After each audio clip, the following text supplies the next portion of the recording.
직권남용 권리행사 방해죄에 대해서만 수사를 할 수 있을 뿐 고위공직자 등의 내란죄에 대해서는 수사를 할 권한이 없도록 되어 있습니다. 다만 제4조 제1항 제1호 암호기 예외적으로 수사 과정에서 인지한 직접 관련성이 있는 범죄에 대해서는 수사를 할 권한이 있다고 예외 규정을 두고 있습니다. 직접 관련성에 대해서는 앞서 검찰의 수사 개시 권한 부분에서 살펴본 바와 같이 인정됨에 크게 의문이 없습니다. 문제가 되는 것은 검찰청법 규정과 차이가 있는 수사 과정에서 인지한 것인지 여부입니다. 공수처법 규정은 검찰청법 규정과 이 부분의 표현이 다릅니다. 문헌 그대로 공수처가 고위공직자 범죄 수사에 착수해서 수사를 진행해 나가는 과정에서 파악하게 된 새로운 범죄만을 의미한다는 것으로 보아야 하고, 그것이 공수처의 우선적 수사권을 예외적으로 부여한 법의 취지에 부합하는 해석이라는 견해가 있을 수 있습니다. 애초에 법의 취지에도 부합하고 문헌의 의미에 충실한 해석으로 보이기는 합니다. 위 규정은 통상의 특검법 규정에서 따온 표현으로 보이는데, 특검법 등은 처음부터 수사 가능 범위를 명확하게 규정해놓고 수사를 개시하면서 그 과정에서 인지하게 된 관련 범죄만을 예외적으로 수사할 수 있게 하는 것입니다. 공수처법의 위 규정 역시 그러한 취지로 인정되어야 한다는 주장으로 보입니다. 그런데 위 주장에 따르면 결국 공수처가 어떤 고소 고발 사건을 수리했을 때 열거된 죄 중에 공수처가 수사권한이 없는 범죄가 포함되어 있을 때 무조건 수사권이 있는 경찰로 보내야 한다는 결론에 이르게 되므로 쉽게 받아들이기가 주저됩니다. 나아가 한시적으로 수사 범위를 정해놓고 수사를 개시하는 특검 등과는 달리 공수처는 상설기관으로 설치돼서 계속해서 관련 범죄를 수사하고 실체적 진실을 파악해야 할 일반적 수사기관으로서의 성질도 같이 가지고 있다는 점에 비추어 보더라도 그러합니다. 따라서 그와 같이 일률적으로 제한적 해석을 하지 않고 공수처법의 취지에 반하는 것이 아니라면, 즉 효율적인 수사 경제를 저해하지 않으면서 피해자의 방어권을 어렵게 만드는 결과가 되지 않는다면 수사 과정에서 인지한 죄라는 문헌에 포함된다고 보는 것이 바람직하다고 할 것입니다. 이와 같이 보는 것이 검찰청법의 규정과도 통일적인 해석이 가능하여 실무상으로도 바람직합니다. 그런데 이 사건의 경우는 직접 관련성이 인정되고 규범적 의미에서 살펴보더라도 효율적인 수사에 등의 필요가 크다는 점을 부인할 수가 없습니다. 따라서 이 사건의 경우 내란죄에 관해서도 공수처의 수사권을 인정하는 것이 타당하다는 것이 이 법원의 판단입니다. 한편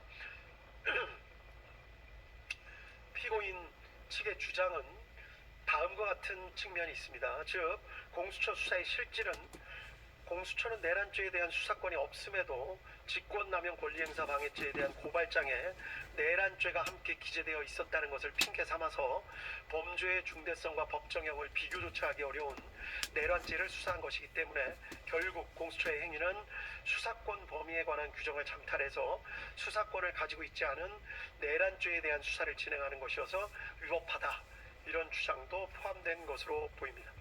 기록을 살펴보면 위와 같은 의심에 일리가 전혀 없는 것은 아닌 것으로 보입니다. 다만 공수처와 별도로 내란죄에 관한 수사권이 있는 경찰이 별도로 수사를 개시하였었고, 공수처와 경찰 등이 2024년 12월 11일 공조수사본부를 결성해 협의를 거치기도 했습니다. 그리고 12월 16일 경찰이 공수처의 사건을 이첩하기도 했습니다. 이런 사정에 비추어 보면 법규상의 잠탈 주장은 그대로 받아들이기 어렵습니다. 그리고 무엇보다 강조해야 할 점은 위와 같은 논란이 이 사건에 있어서는 결국 큰 의미가 없다고 보이는 점입니다. 공수처의 수사권이 없다고 하더라도 검찰이 공수처 송부기록 외에 다른 증거들을 종합해서 기소를 결정한 것으로 보입니다. 검찰의 기소 자체를 위법하다고 보기가 어렵습니다. 두 번째로 공수처가 수집한 증거를 다 빼더라도 검찰이 수집한 증거들, 그리고 이 법원이 증거로 채택하여 조사한 증거들에 의하더라도 지금 유죄로 판단되는 피고인들에 대해서 유죄 판단을 할 증거가 충분하다는 것이 이 법원의 판단입니다. 따라서 공수처의 수사권 유무와 관련된 기소의 적법성, 증거 관련 문제는 결국 발생하지 않습니다. 다음, 위법 수집 증거 관련 내용입니다. 원본성, 무결성이 입증되지 않은 증거 등 다수에 대해서 모두 증거 배제 결정을 하고 이를 판결문에 별지로 첨부하였습니다. 군사기밀 관련된 증거에 대한 위법 수집 증거 주장도 하고 있지만 이 부분에 대해서는 받아들이지 않습니다. 구체적인 위법 수집 증거 관련 판단 부분은 모두 판결문에 자세한 이유를 설치했기 때문에 관련 부분을 살펴보시면 될 것 같습니다. 이러한 사정 하에 해당 증거들, 이 법원이 적법하게 채택하여 조사한 증거들을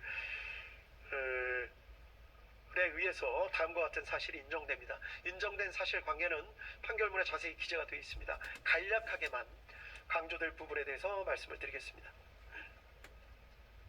이 사건의 경위입니다. 피고인 윤석열 당시 대통령은 야당인 더불어민주당이 다수를 점하고 있는 국회가 정부의 주요 관료들을 탄핵하고 예산을 삭감하는 등의 조치를 쉽게 하는 데 반해서 대통령이나 정부는 이에 대항해서 할 수 있는 마땅한 조치가 없다고 생각하였고, 사실상 국회가 정부로 하여금 제 기능을 할 수 없도록 만들고 있다고 생각한 것으로 보입니다. 피고인 윤석열은 경호처장으로 일하다가 국방부 장관이 된 피고인 김용현과 이런 생각을 어느 정도 공유하면서 이러한 정치 상황에 대해 한탄하는 일이 잦았고, 가끔 방첩사령관 여인영, 특수전사령관 곽종근, 수도방위 사령관 이진우 등을 불러 격려하는 자리에서 그와 같은 생각을 표현한 적도 있는 것으로 보입니다.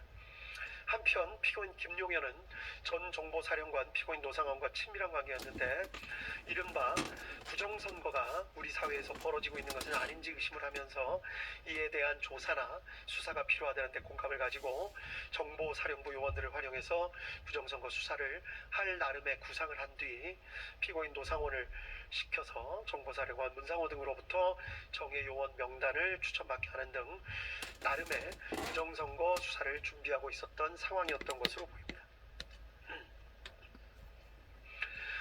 이러한 배경 하에 피고인 윤석열은 국회에서 감사원장 등에 대한 탄핵소추 절차를 진행하는 등의 일까지 생기자 피고인 김용현과 사이에 비상계엄을 선포해서 국회 활동 및 일체의 정치 활동 등을 금지하는 포고령을 내리고, 그 다음 국회에 군을 보내 국회의사당 등을 봉쇄하며 국회의원들이 모여서 토의나 의결 등을 하지 못하도록 막고, 아울러 국회의장 여당과 야당 대표 등 주요 인사들을 포고령 위반의 형식으로 체포 구금하며, 이 기회에 군이 선거관리위원회 서버 등을 확보 분석하고 선관위 전산 직원들을 신문하는 등 부정선거 수사를 진행한다는 내용의 개괄적이거나 구체적인 계획 등에 대해서 서로 합의를 하고, 이를 12월 3일 22시경에 실행하기로 계획하고 세부 계획 등을 피고인 김용현에게 맡겼던 것으로 보입니다.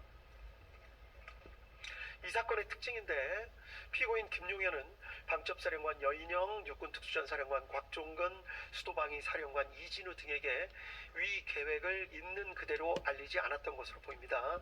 아마도 보안 유지를 하거나 또 이들이 반발할 가능성 등을 고려해서 있는 그대로 계획을 밝히지는 않았던 것으로 보입니다.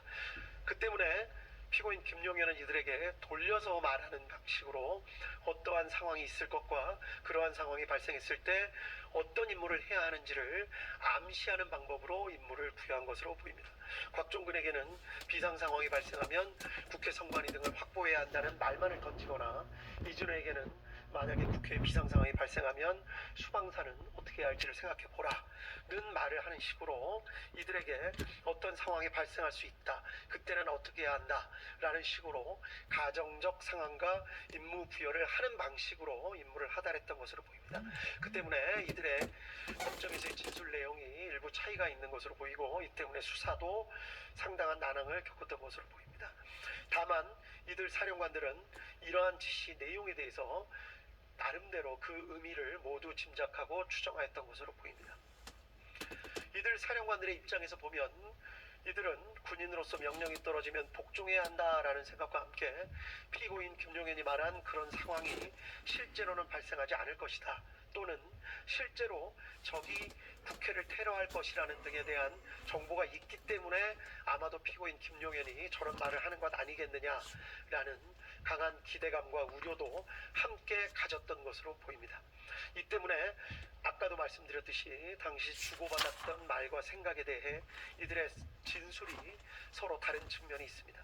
어느 측면을 부각시키느냐에 따라 이들의 진술의 차이가 있지만 실제로는 이 법원이 판단하기에는 대부분 진실에 가깝게 당시의 상황을 나름 진술하고 있는 것으로 보입니다. 피고인 윤석열과 피고인 김용현은 군이 투입되더라도 경찰의 도움이 필요하다는 생각에 12월 3일 저녁 무렵 급하게 경찰청장 피고인 조지호와 서울경찰청장 피고인 김봉식을 만나서 비상계엄을 선포한 후 군을 국회에 투입할 예정이라는 사실을 밝히고 경찰의 질서 유지를 지시하였습니다. 이후에 관련된 내용들은 판결문에 자세히 기재되어 있습니다. 비상계엄 선포, 포고령 공고, 경찰의 국회 출입 통제, 군의 국회 봉쇄 시도, 주요 인사 체포 시도, 선관위 서버 확보 시도, 군의 더불어민주당 당사 투입 등이 있습니다. 이 부분을 확인해 보시면 될 것 같습니다. 결론적으로 이 사건 사실관계의 가장 핵심은, 이 법원이 판단한 핵심은 군을 국회로 보낸 것입니다. 사실 인정에 관한 주요 쟁점에 대해서만 간략하게 말씀드리겠습니다. 먼저 피고인 윤석열이 비상계엄을 선포하고 포고령을 공고해서 군을 국회나 선관위에 투입할 결심을 하게 된 경위에 관한 내용입니다. 이 법원의 판단으로는 여러 가지 사정이 있지만 증거나 대국민 담화나 포고령의 내용을 합쳐보면 야당인 더불어민주당이 다수를 점하고 있는 국회가 무리한 탄핵소추 시도, 일방적인 예산안 삭감 시도 등 대통령과 정부의 활동을 사실상 무력화하고 있다라는 생각을 하게 됐고, 점차 이러한 생각에 지나치게 집착해 적어도 2024년 12월 1일 무렵에 더는 참을 수 없다, 무력을 동원해서라도 국회를 제압해야겠다라고 결심했기 때문이라고 보는 것이 이 사건의 실체에 부합하는 것으로 보입니다. 검사는 피고인 윤석열이 2024년 12월경이 아니라 약 1년 전부터 비상계엄을 선포하며 국회를 제압하여 이른바 장기 독재를 하려는 의도를 가지고 내외적 여건을 조성하고 또 그게 여의치 않게 되자 궁지에 몰려 이 사건 비상계엄에 이르게 된 것이라는 취지로 주장했지만, 그러한 경위 및 과정을 인정할 증거는 부족하다는 것이 이 법원의 판단입니다. 이른바 노상원 수첩 등은 작성 시기를 정확히 알 수 없고, 일부 내용들은 실제 이루어진 사실과 불일치하는 부분도 있으며, 모양, 형상, 필기, 형태, 내용 등이 조악한 데다가 보관하고 있던 장소, 보관 방법 등에 비추어 보더라도 그렇게 중요한 사항이 담겨져 있던 수첩이라고 보기에는 무리가 있습니다. 또 피고인 윤석열이 피고인 김용현과 함께 여인영, 곽종근, 이진우 등과 함께한 여러 차례 식사 자리에서 말한 내용을 살펴보더라도 어떠한 의도나 구상, 계획 등을 내비친 것으로 보기에는 무리가 있고, 오히려 단순한 불만이나 격정을 토로하거나 하소연, 답답함 등을 내비친 것으로 볼 여지가 적지 않습니다. 또 이 사건 비상계엄 후 이루어진 각종 조치를 보면 장기간 마음먹고 비상계엄을 선포하였다고 보기에는 지나치게 준비가 허술하고 국회를 무력화시킨 후의 계획 등에 관해 별다른 증거나 자료, 흔적 같은 것도 찾아볼 수가 없습니다. 다음으로 국회에 투입된 병력이 부여받았던 임무의 내용에 대해서 간단하게 살펴보겠습니다. 결론부터 말씀드리자면, 특전사 병력은 처음부터 곽종근으로부터 국회의사당 본관을 봉쇄해서 안에 있는 사람들을 모두 건물 밖으로 나오게 만들고 건물 내부에는 사람들이 들어갈 수 없게 만들라는 임무를 부여받은 것으로 보입니다. 또 수방사 병력은 이진우로부터 일단 국회 경내에 들어가라는 임무를 부여받았고, 수방사령관 이진우는 스스로 국회 경내로 들어간 병력에게 국회의사당 본관 주변을